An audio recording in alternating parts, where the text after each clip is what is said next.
Selection होतं ते सरांमुळे वाटतं की आपण एक्सपोर्ट करू शकतो.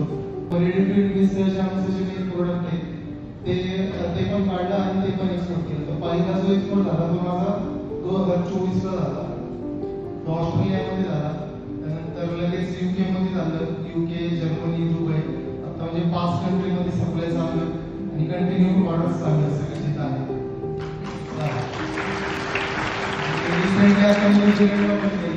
अमेझॉनवर पण आमचे सगळे प्रोडक्ट्स अवेलेबल आहे आणि ऑल ओव्हर इंडिया आता त्याचा सप्लाय चालू आहे. क्षेत्रात असू द्या, कॉम्पिटिशन सगळीकडेच आहे, कुठं कॉम्पिटिशन नाही आहे असं कोणतंही क्षेत्र नाही आहे.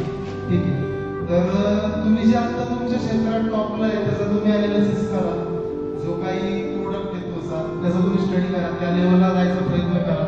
मार्केट प्राइस पोचतो तुम्हाला, म्हणजे तो सेल करत असेल 100ला, तुम्ही 90ला तीच क्वालिटी देता येते का बघा. सुरुवातीला गरज आपल्याला असते, त्याला गरज नाही, त्याचं ऑलरेडी सगळे शेड्यूल चालू असतं बाहेरचं, आपण नवीन एंट्री करत असतो. तुम्ही जर त्याला काही अट्रॅक्टिव्ह दिलं तर तो तुमच्याकडनं घेईल. तुम्ही जर त्या साईडला जर अडवून